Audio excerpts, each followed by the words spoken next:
Que la paix et la grâce de notre Seigneur et Sauveur Jésus-Christ soient avec vous tous. Moi, c'est frère évangéliste Bonel Birmingham.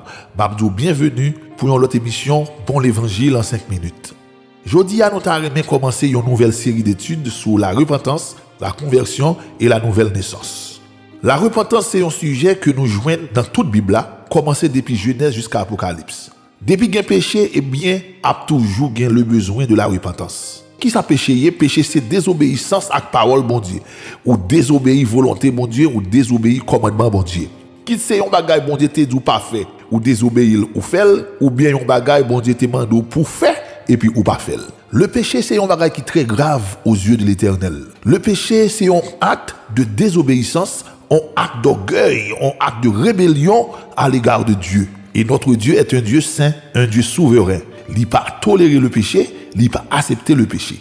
C'est ça que fait dans Romains 6, le verset 23, la Bible dit nous, car le salaire du péché c'est la mort, mais le don gratuit de Dieu c'est la vie éternelle en Jésus-Christ notre Seigneur.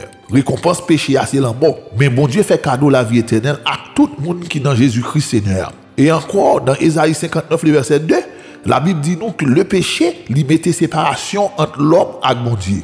Et à cause de séparation avec la mort que le péché produit, frère Maxime, nous avons besoin de repentir. Nous avons besoin de ce don gratuit de Dieu qui c'est la vie éternelle en Jésus-Christ notre Seigneur. Premièrement, qui ça la repentance selon la Bible? La repentance c'est un regret et une tristesse que l'Esprit bon Dieu produit dans le cœur à cause de péché que vous commettez. Soit dans la pensée, soit dans la parole ou dans l'action. Dans 2 Corinthiens 7, le verset 9 à 10, il dit nous, je me réjouis à cette heure.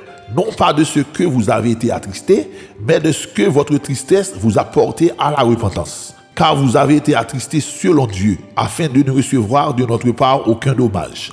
En effet, la tristesse selon Dieu produit une repentance à salut, dont on ne se repent jamais, tandis que la tristesse du monde produit la mort. Verset ça dit nous clairement que la tristesse selon Dieu produit la repentance. Plus précisément au niveau du salut, c'est cet esprit qui a convaincu le monde du péché. Parce que c'est Job, selon Jean 16, le verset 8. Mais bien aimé, c'est un grand bonheur, c'est un gros miracle, le Saint-Esprit ouvert les yeux au monde pour lui carrer clair et monde ça reconnaître étal et puis il a accepté faire la paix avec mon Dieu et tout péché lui pardonné. Somme 32, le verset 1 et 2, il dit heureux celui à qui la transgression est remise, à qui le péché est pardonné. Heureux l'homme à qui l'Éternel n'impute pas d'iniquité et dans l'esprit duquel il n'y a point de fraude. Ça, c'est un travail monumental que cet esprit fait dans la vie chaque croyant. La Bible aussi dit nous que il y a vraie et faux repentance. Parce que vraie repentance t'a toujours fait suite à un changement de vie, à un changement de comportement, parce que ou vignons l'autre monde. Et c'est là nous qu'à comprendre que la vraie repentance lui fait place pour la vraie conversion. Premier facteur qui fait une fausse repentance, c'est la peur, la crainte. Il y a un monde qui parle mourir et qui connaît que l'enfer attend parce que les pas vivent vie selon la volonté de Dieu. Il est très facile pour monde ça, les couper pour le dire, les repentir. Mais vraiment, dans le profond cœur, il pas jamais prendre conscience de l'état péché parce que c'est plus jugement que le peur. Mais il pas ouais état péché, gravité péché. Et si monde ça bonté ta la vie, après il retourner dans péché parce que il pas jamais prendre conscience première fois que le t'a mené en vie en rébellion avec mon Dieu. Ça qui marque la vraie repentance, c'est pas la peur du châtiment, mais c'est la haine du péché. Dans Luc 3, le verset 8 à 16, Jean-Baptiste dit, produisez donc des fruits dignes de la repentance. Pour qui ça? Parce que Jean-Baptiste, on fout le monde qui a venu baptiser, mais il n'y a pas de venir avec une bonne intention, ni il n'y a pas de venir avec sincérité de cœur. On nous conclut là, parce que nous avons tourné sur ce sujet ça. Attendez ça, ou même frère Sam qui peut faire la paix avec Jésus. Qui t'aime lire au passage pour vous. Dans Ecclésiaste 7, le verset 20, attendez ça le dit. Non, il n'y a sur la terre point d'homme juste qui fasse le bien et qui ne paie jamais. C'est que la parole de Dieu dit, pas un monde sur la terre qui est juste.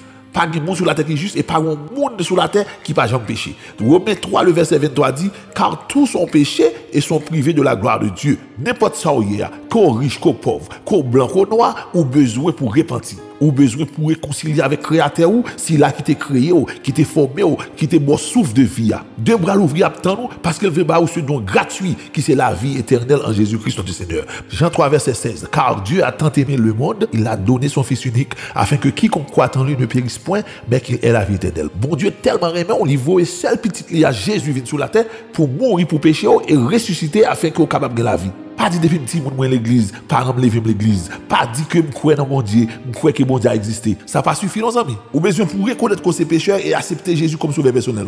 Parce que au dernier jour, colère mon Dieu va tomber sur tout le monde qui t'a piétiné parole mon Dieu et qui t'a méprisé salut mon Dieu qui pas de repentir.